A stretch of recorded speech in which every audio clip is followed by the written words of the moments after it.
Parthasarathy sir, வணக்கம் sir. வணக்கம் sir. Sir, தமிழக அரசியல்ல தான் பல திருப்பங்கள் ஏற்படுதுன்னு பார்த்தா இன்னைக்கு வானிலையில விட்டு விட்டு மழை பெய்யுது. அதாவது அக்னி ஆரம்பிச்சிருச்சு, அக்னி வெயில் சுட்டரிக்க ஆரம்பிச்சிருச்சு, கத்திரி வெயில் காலம் இது. எதிர்பாராத விதமா மழை விட்டு விட்டு பெஞ்சிட்டு இருக்கு. எப்படி சார் இந்த மழை வந்து அடுத்தடுத்து தொடர போகுதா? எப்படி சார், என்ன கணிப்புகள் இருக்கு? இப்போ ஒவ்வொரு வருஷமும் பாத்தீங்கன்னா மே மாசம் 2வது வாரத்துல நமக்கு வந்து இந்த காற்றழுத்த சுழற்சின்னு ஒண்ணு உருவாகும். இது நான் தென்மேற்கு பருவமழை துவங்குவதற்கு முன்னோடின்னு சொல்லுவாங்க இது ஆக்சுவலா. இது எப்படின்னா இந்த சுழற்சி வந்து வங்கக்கடல்ல ஸ்ரீலங்காவுக்கு கீழே உருவாகும். உருவாகிட்டு அந்த சுழற்சி வந்து மேல் நோக்கி வடக்கு நோக்கி நகர்ந்து அதுக்கப்புறம் பின்னாடி வந்து பாத்தீங்கன்னா உங்களுக்கு அந்த மேற்கு திசை காற்றானது வலுப்பெறும்.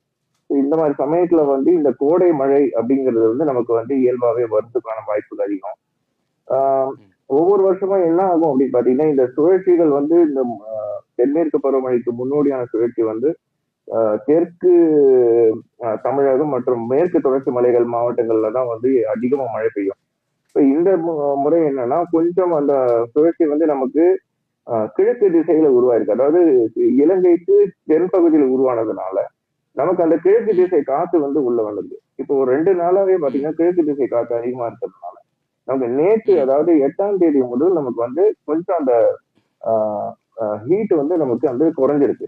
ஸோ இது குறைஞ்சதுனால என்ன இருக்குன்னா இப்ப நமக்கு அந்த மாய்ச்சரும் அதிகமா வருது, ஈரப்பதமும் அதிகமாகிறதுனால நமக்கு வந்து இப்ப அந்த சூழ்நிலை வந்து இப்ப மழைக்கான சூழ்நிலையா இப்ப உருவாகி இருக்கு. இப்ப இந்த சுழற்சி வந்து பாத்தீங்கன்னா வரும் 15ஆம் தேதி வரைக்கும் நமக்கு இந்த சுழற்சி வந்து ஒரு மழைக்கான சுழற்சி இது கொடுக்கும். சொல்லுங்க. அடுத்த 6 நாட்களுக்கு மழை இருக்குமா சார்? ஆமா, அடுத்த 6 நாட்களுக்கு தமிழகத்துல மழை இருக்கும். பொதுவா சென்னை பொறுத்த வரைக்கும் நான் சொல்றேன். சென்னை பொறுத்த வரைக்கும் பாத்தீங்கன்னா அப்பப்போ நைட்டு இல்லாட்டி விடியற் காலையில அந்த மாதிரி சமயங்கள்ல மழை பெய்யும்.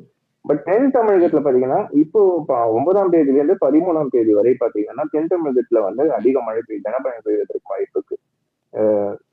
ராமநாதபுரம், தூத்துக்குடி, திருநெல்வேலி, மதுரை, அப்புறம் மேற்கு தொடர்ச்சி மலை மாவட்டங்களான திண்டுக்கல், தேனி, தென்காசி, கன்னியாகுமரி இந்த மாவட்டங்கள் மற்றும் டெல்டா மாவட்டங்கள் தஞ்சாவூர், திருவாரூர் மாவட்டங்கள் இந்த மாவட்டங்கள்லாம் வந்து அடுத்த 4 நாட்களுக்கு கனமழை பெய்வதற்கு வாய்ப்பு இருக்கு.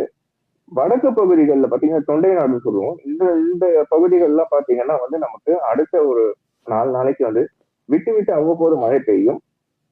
13ஆம் தேதிக்கு பிறகு இப்ப இருக்கிற சூழ்நிலையில பாத்தீங்கன்னா ஒரு காற்றழுத்த தாழ்வு மண்டலம் உருவாகுற மாதிரி வந்து ஒரு மாடல்ஸ் காமிக்குது.